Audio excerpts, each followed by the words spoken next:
प्रीतमपुर गांव के एक कोने में एक बहुत पुराना पीपल का पेड़ खड़ा था, जिसकी जड़ें जमीन में उतनी ही गहरी थीं जितनी गहरी उस गांव की कहानियां थीं।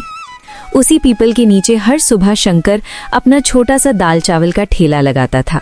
ठेले पर एक भगोना दाल, एक भगोना चावल और कुछ पुरानी जंग लगी कटोरियां सजी रहती थीं। दिन भर की कड़ी मेहनत के बाद भी मुश्किल से 4-5 ग्राहक ही आते थे, और वो भी पेट भरने से ज्यादा मजबूरी निभाने। दोपहर की तेज धूप थी और ऐसा लग रहा था मानो पीपल के पेड़ की छाया भी आज थक कर हार मान चुकी हो। शंकर अपने ठेले के पास चुपचाप बैठा हुआ था, जैसे जिंदगी से कोई जवाब मांग रहा हो। दाल ठंडी पड़ रही थी, चावल सूखने लगे थे और आज भी ग्राहक गिनती के ही आए थे। अरे शंकर, हर रोज यही दाल चावल बेचता रहता है, कुछ नया करने का मन नहीं करता क्या? मन तो बहुत करता है भैया, लेकिन जो आता है वही तो बेच रहा हूँ। कुछ नया करने के लिए सिर्फ मन नहीं, हिम्मत भी चाहिए और पैसा भी। रोज रोज यही खाएगा आदमी तो वो भी ऊब जाएगा शंकर।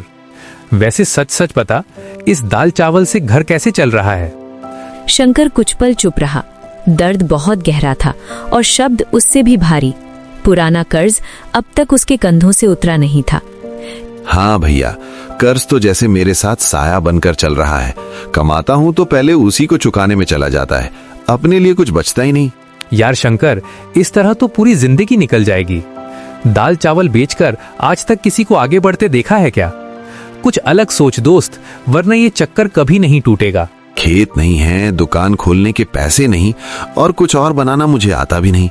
जो किस्मत ने दे दिया है उसी में किसी तरह गुजारा कर रहा हूँ। ग्राहक की हर बात शंकर के दिल में एक एक करके तीर की तरह चुभ रही थी। देख भाई, अगर जिंदगी में कुछ बदलना है ना तो डर छोड़ना पड़ेगा। आजकल लोग सिर्फ पेट नहीं, नया स्वाद ढूंढते हैं। कुछ अलग करेगा तभी लोग रुकेंगे और तेरा ठेला देखेंगे। अलग? लेकिन क्या? ग्राहक चला गया, लेकिन उसके शब्द शंकर के मन में तूफान छोड़ गए। शंकर ठेले के पास खड़ा रह गया, खाली सड़क को देखते हुए, और पहली बार दाल चावल से आगे कुछ और सोचते हुए। ग्राहक के जाने के बाद भी शंकर अपनी सोच में डूबा रहा। तभी सड़क के उस सिरे से एक औरत अपने छोटे बेटे का हाथ थामे ठेले की ओर धीरे धीरे बढ़ती दिखाई दी। चल बेटा, यहीं दाल चावल खा लेते हैं, आज बहुत भूख लगी होगी। नहीं अम्मा, मुझे आज दाल चावल नहीं खाना। तो फिर क्या खाएगा बेटा? यही तो मिलता है। मुझे बिरयानी खानी है अम्मा, आज स्कूल में दोस्त लाया था, बहुत स्वादिष्ट थी। बिरयानी, ये शब्द शंकर के कानों में ऐसे गूंजा जैसे कोई घंटी बज उठी हो। अरे बेटा, यहाँ बिरयानी नहीं मिलती, और वो बहुत महंगी भी होती है। औरत कुछ पल चुप खड़ी रही। उसकी खामोशी में गरीबी की मजबूरी साफ दिखाई दे रही थी। चल बेटा, आज घर चलकर ही कुछ बना लेंगे। ठीक है अम्मा। माँ बेटा ठेले से दूर चले गए। बच्चे के कदम भारी थे और माँ की आंखों में अनकही शर्म और दर्द तैर रहा था। शंकर सब देख रहा था, हर पल, हर भाव। उसी पल शंकर के दिल में एक तेज सी चिंगारी जली। बिरयानी? लोग दाल चावल से ऊब चुके हैं। अगर मैं बिरयानी बनाऊं तो क्या लोग खाएंगे? ये सिर्फ एक सवाल नहीं था, ये शंकर की बदलती किस्मत की पहली दस्तक थी। और यहीं से एक ठेले की कहानी धीरे धीरे एक बड़े सपने में बदलने लगी। रात अपने साथ सन्नाटा लेकर आ चुकी थी। दिन भर की थकान शरीर में भरी हुई थी, लेकिन शंकर की आंखों में नींद नहीं थी। सिर्फ सवाल ही सवाल थे। कच्चे घर के एक कोने में छोटी सी लालटेन जल रही थी। रसोई से दाल उबलने की हल्की हल्की आवाज आ रही थी। आ गए? शंकर जमीन पर बैठ गया। कुछ पल चुप रहा, जैसे शब्दों को एक एक करके जोड़ रहा हो। सरोज, आज ठेले पर एक अजीब सी बात हुई। सरोज ने चूल्हे की आंच थोड़ी धीमी कर दी। वो समझ गई थी कि ये बात साधारण नहीं है। एक बच्चा था, अपनी माँ से बिरयानी मांग रहा था। बिरयानी? हाँ, वही बिरयानी जो हम सिर्फ त्योहारों में दूसरों के घर से महक में सूंघते हैं। सरोज कुछ नहीं बोली। उसकी चुप्पी में डर भी था और उम्मीद भी। सरोज, अगर मैं ठेले पर दाल चावल छोड़कर मटन बिरयानी बेचूं तो? बिरयानी? इतना बड़ा फैसला अचानक? डर तो मुझे भी लग रहा है, लेकिन अगर यूं ही दाल चावल बेचता रहा तो जिंदगी भी यहीं अटक कर रह जाएगी। लेकिन शंकर, बिरयानी बनाएगा कौन? मुझे तो दाल चावल के अलावा कुछ खास आता भी नहीं। नसीम को आती है, वही नसीम जो शहर के होटल में काम करता है। मैं उससे सीख लूंगा। और अगर नहीं बिकी तो? मटन महंगा होता है शंकर, नुकसान हुआ तो क्या करेंगे? सरोज के सवालों में डर साफ झलक रहा था, लेकिन भरोसा भी उतना ही गहरा था। नुकसान तो अभी भी हो रहा है सरोज, हर दिन हर महीने। कम से कम एक बार कोशिश तो करो। सरोज ने शंकर की ओर देखा। आज उसकी आंखों में कुछ अलग ही चमक थी। सच कहूं, डर तो मुझे भी लगता है, लेकिन आज आपकी आंखों में जो भरोसा दिख रहा है वो पहले कभी नहीं देखा। अगर आपने ठान लिया है तो मैं आपके साथ हूँ। उस पल शंकर ने खुद को अकेला महसूस नहीं किया। सरोज, अगर ये चल गया ना तो हमारे बच्चों को कभी खाली पेट सोना नहीं पड़ेगा। भगवान मेहनत कभी बेकार नहीं जाने देते। आप सीख लीजिए बिरयानी बनाना। उस रात शंकर देर तक जागता रहा। लालटेन की रोशनी में उसने अपने सपनों की नई तस्वीर बनाई। डर अभी भी था, लेकिन अब उसके साथ उम्मीद भी जग चुकी थी।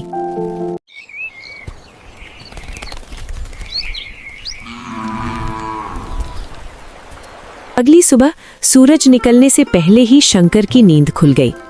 पूरी रात आंखों में सिर्फ एक ही सपना था, कुछ बदलने का। प्रीतमपुर की पगडंडी पर हल्की धुंध छाई थी, लेकिन आज शंकर के कदमों में थकान नहीं थी, सिर्फ उम्मीद थी। कुछ देर बाद वो नसीम के छोटे से घर के सामने खड़ा था, दिल में डर नहीं, उम्मीद लिए। नसीम भाई, मैं हूँ शंकर। अरे शंकर, इतनी सुबह? आजा भाई, अंदर आजा। माफ करना इतनी सुबह आने के लिए, लेकिन दिल में एक बात अटकी हुई थी। बोल भाई, तेरे चेहरे से लग रहा है आज कोई बड़ा फैसला लेने आया है। शंकर कुछ पल चुप रहा, फिर उसने अपने शब्दों को हिम्मत दी। नसीम भाई, मेरी हालत तो जानता ही है। दाल चावल बेच बेच कर जिंदगी बस किसी तरह चल रही है। कर्ज बढ़ता जा रहा है और आगे का रास्ता धुंधला दिख रहा है। हाँ भाई, तेरा संघर्ष मैंने देखा है। बोल, क्या मदद चाहिए? शंकर ने गहरी सांस ली। मुझे मटन बिरयानी बनाना सीखनी है। मटन बिरयानी? अरे बस इतनी सी बात? मुझे लगा कोई बहुत बड़ी परेशानी होगी। बिरयानी सीखनी है तो सीख लेगा शंकर, लेकिन एक बात याद रखना, ये सिर्फ खाना नहीं है, ये सब्र का काम है। सब्र तो है भाई, बस सही रास्ता चाहिए। नसीम उठा और पास रखे मसालों की ओर इशारा किया। सबसे पहले मटन अच्छे से धोना, फिर दही, लाल मिर्च, हल्दी, खड़े मसाले, हरी धनिया और पुदीना। मसाले डालते वक्त हाथ हल्का रखना और दिल साफ। गुस्से में पकाई गई बिरयानी कभी स्वाद नहीं देती। ये बात तो जिंदगी पर भी लागू होती है। बिल्कुल। फिर चावल उबालना, तेज पत्ता, इलायची और थोड़ा सा नींबू। सबसे जरूरी है दम, धीमी आंच और पूरा सब्र। शंकर हर बात दिल में उतार रहा था। नसीम भाई, अगर ये सीख गया ना तो मेरी जिंदगी बदल जाएगी। जिंदगी बदलने की ताकत तेरे अंदर पहले से है, मैं तो बस रास्ता दिखा रहा हूँ। उस सुबह शंकर सिर्फ एक रेसिपी नहीं सीख रहा था, वो अपनी तकदीर पकाना सीख रहा था। नसीम के घर से लौटते वक्त शंकर के कदम हल्के थे, लेकिन मन में एक बड़ा सपना चल रहा था। सूरज अभी पूरी तरह निकला नहीं था। गांव की गलियों में हल्की ठंडक थी। आज गलती की कोई गुंजाइश नहीं थी। सरोज, आज सब कुछ दिल से करना है। दही, लाल मिर्च, हल्दी, हरी धनिया, पुदीना, एक एक चीज शंकर को नसीम की बातें याद दिला रही थी।